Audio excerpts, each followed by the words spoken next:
Karen Pierce Gonzalez is our feature of the evening, and she hails currently from Sonoma. Her poetry and collections include True North by Origami Press, Project 2022, Coyote in the Basket of My Ribs, that's from Alabaster Leaves Press, Kelsey Books, 2023, and Downriver with Lee Poe, Black Cat Poetry Press, 2024. Her poetry, fiction, and nonfiction, including journalism and folklore, have appeared in numerous local, national, and international publications, podcasts, and radio shows. Her short plays have been staged at local fringe festivals. Writing credits also include awards from the Associated Press, California Writers Association, San Francisco Pen, and so forth. She has been nominated for Pushcart Prize and Best of the Net, a national arts program featured artist, and she has a 3D assemblage of her art, having been shown in several West Coast galleries and has appeared in several literary magazines. So, a multi-talented artist, a beautiful voice, and a presence to be considered in all manner of considerations. And that's vague enough to put everything there in. Yeah, that kind of covers it. Thank you, Dan, and thank you to your colleagues, your Tommy, and I guess Richard, whoever else is helping to behind the scenes with the dashboard material. Really appreciate it. So what I'd like to do tonight is to read you some work from 3 different collections. I would like to start with Coyote in the Basket of My Ribs, because that's just come out from Alabaster Leaves Press, which is an imprint of Kelsey Books. What I'd like to say before I read this collection is that, and this is true of everything I'm reading tonight, they are tributes to other than myself. This first sequence of poems are a tribute to Coyote, who mythically can seamlessly travel between life and death. And it's important in this collection for me because Coyote was an ally at a time in my life when I was experiencing catastrophic events. In this particular case, in this collection, it was the loss of my sister when we were children. She had gone to the store with my mother to get something for me, and she never came back because of a car accident. So Coyote became an ally for me at a very early age and helped me navigate my way once the cracks in the family system became crevices. Coyote showed me how to survive, how to let go, what to hold on to, and when to move on. So this collection is for Coyote. And the book itself is a compilation of Coyote dreams interspersed with poems about the loss that I experienced. Coyote Dream 1. Fitful in a den of sleep, taut coyote muscles twitch beneath my skin. Spine arches, I pull blankets back. Impatient pause, push away my dream of domesticity to chase a deer running down a hillside that slides into a sea. Coyote cannot swim. Still, panting, she reaches the other shore. To sleep, I try again, count sheep, but stop when the wet, lone desert dog howls. Meadowed flocks are not to her liking. She prefers uneven edges of nightfall. Its darkness dissolves the calm of my certainty about which shadows are tame enough to clothe and feed, to give pen, paper, and paintbrush to. Not every pocket of inner wilderness is meant to stay wild, is it? I am jolted by the squeal of dawn's fast moving tires turning the corner, ears perked, I yell, run! And Coyote does, before daybreak can fold her back into the sheets of the bed I have made.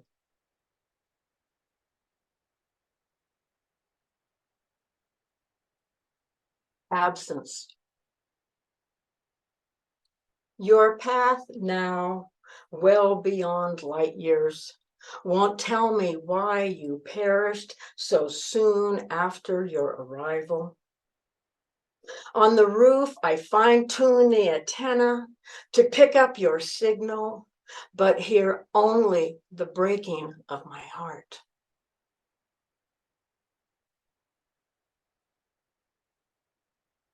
Coyote Dream 4.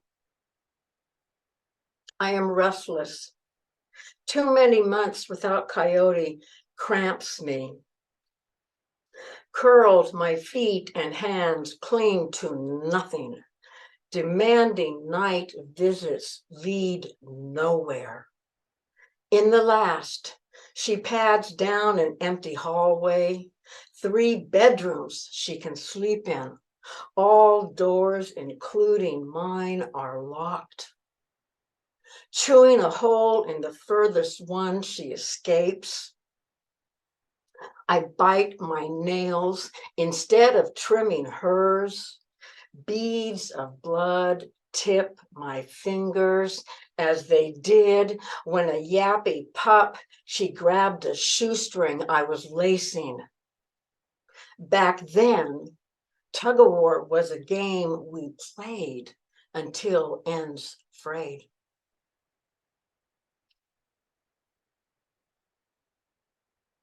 Words might take her away. Had I opened my mouth, I would have begged my sister to come back. Not saying anything leaves her perched outside our shared room on a willow branch where starlight slippers her dangling bare feet.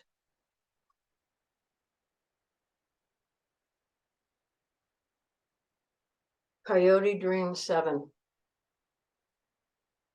Searching, but not finding any trace of Coyote, I rock myself to sleep. Moments later, the tip of her tail brushes across my face, her low whine playful in my ears. Her eager eyes, 2 moons, illuminate the blue haze of midnight. She wants me to catch her in corners where sinews stretched. She shoves against my tightening grip, then scampers back into the darkness through a window I will never close. Thank you. Those are the Coyote poems.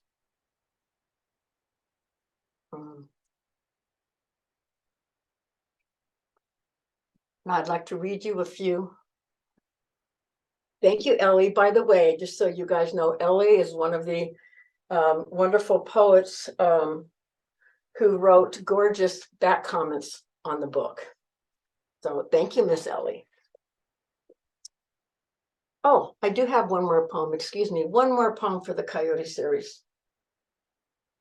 Somewhere, somewhere, somewhere it is morning, and a warm washcloth opens my eyes to a land that does not require passports to reach you.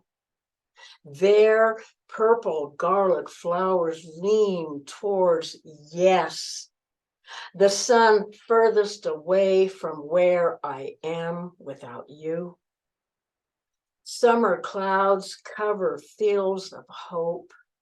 Moments with you I may never love more than I do right now. So that's the poem. Thank you. Now I'd like to read some pieces from Downriver with Li Po, and this is a tribute to Li Po. And in the event you don't know, he was an 8th century Tang Dynasty poet, philosopher, and rebel.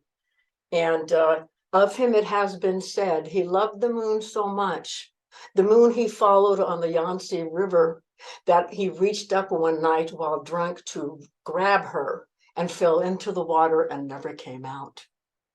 So these particular poems are in that collection. downriver with Lipo. Waiting. Winter wraps around the whale's rail rimmed with white frost. Dim starlight softens my longing for lilac, summer scent so far away. Boundless cold night crawls up heaven's hem. Ice lace covers mountain passes.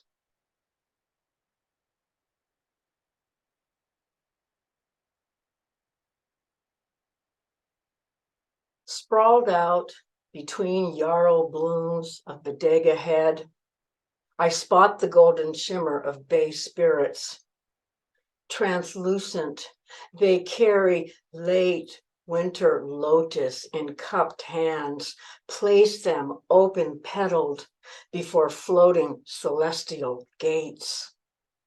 Beneath them, wild geese watch, green and brown, fields of men at war, loot and maim, wear caps dark like their hearts. Draped over their shoulders, animal skins drip with blood.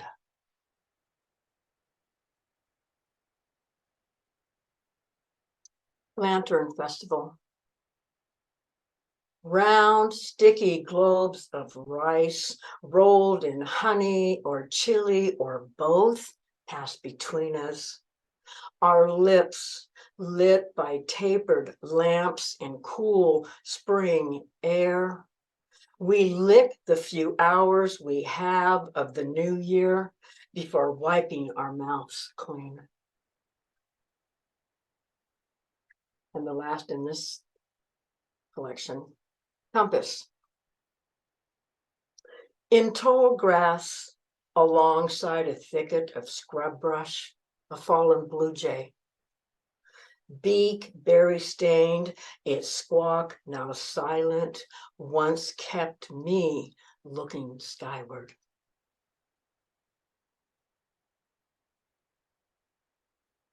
And the next set of poems are from a work in process. Ellie, you're a little familiar with this. You've read some of these poems before, given me feedback on them.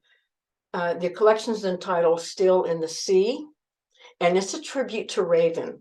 And for those who don't know, Pacific Northwest Coast Raven has been charged with the task of taking care of mankind. And so it is his duty to guide us and to lead us to wherever it is we need to go. And I first met Raven when I went to the Pacific Northwest and learned to make salmon leather out of salmon skin from First Nations people. They taught me a lot about Raven. So this is for Raven. Waterfront. We build a raven totem, wrap his 4-foot-tall black metal pole and wire mesh basket wings in purple, orange, yellow electrical coils and tiny white lights that in darkness starlight this legendary bird who found us clammed up, unable to set ourselves free. The task daunting, he nearly chipped his beak against our hard shell refusal of help. Ebony feathers dripping wet, he cracked us open, made us row together in a canoe across a global expanse of water, a world we could not circumvent alone.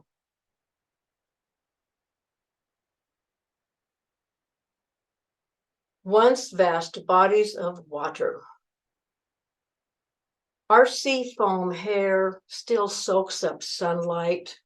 Warmth undulates down our spines.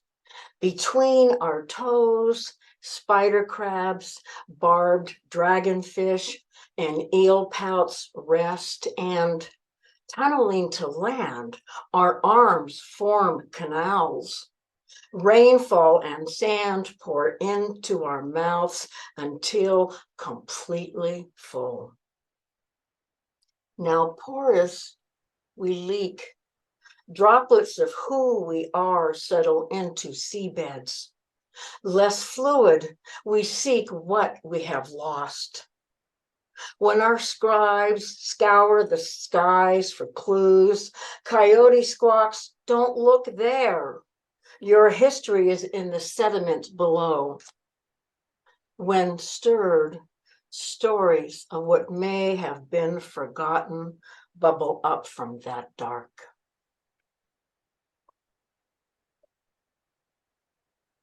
Floods of greed nearly drowned us.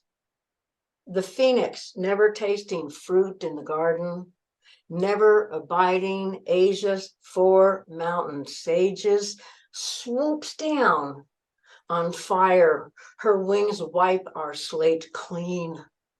Nesting in the bowl of a parched lake, she lays an egg in her ashes. We start over.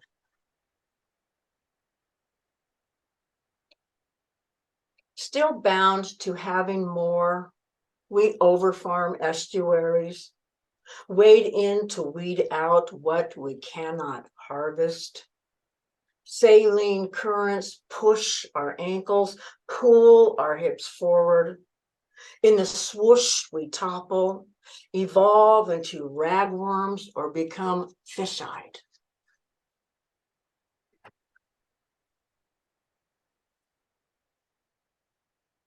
When we are pried open, the pearls inside will not yet have formed. The grit of continents rising and falling will cling to one another as if our lives depended upon them to grind us into gems. And maybe it does.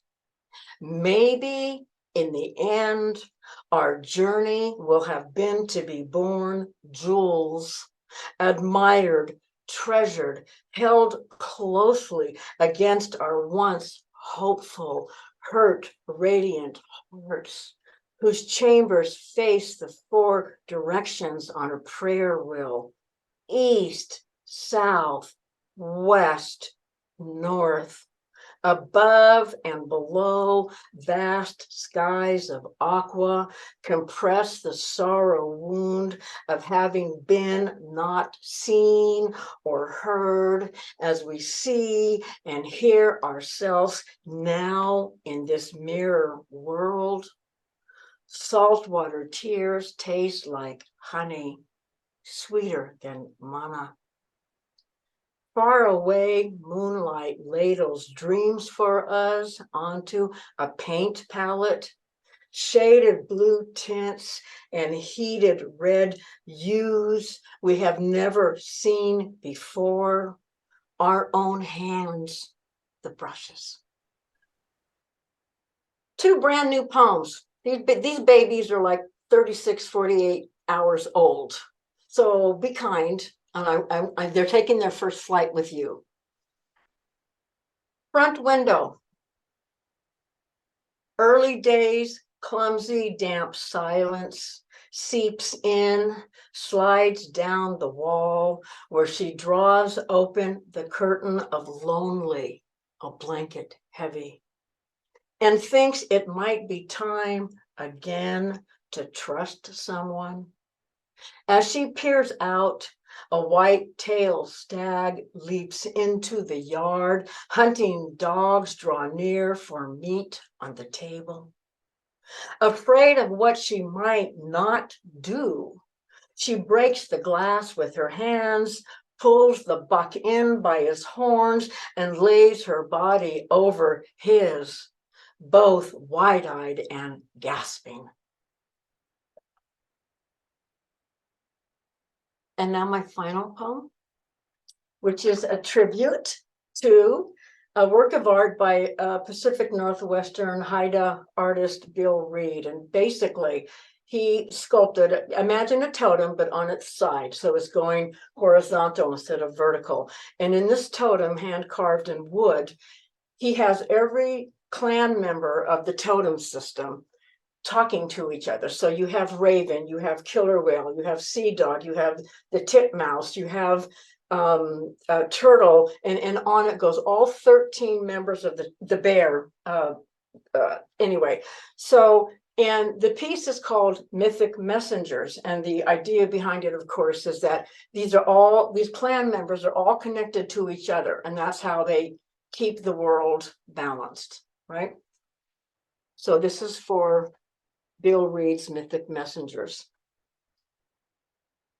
Tongues, tip to tip, our animal bodies carry what we share. Electricity of being alive, being together before we pulled the plugs. Drifting apart, we became the other. Static heart prongs in search of common grounding. Misguided, our wires stripped, sparks everywhere. Exploding, the world burnt us out. Our separate currents frazzled. Together we sought shelter from the fallout. No longer isolated, we recharged the voltage of our desire. Amped up, wanting to be whole again. Our prayers must now travel like lightning between us. Thank you.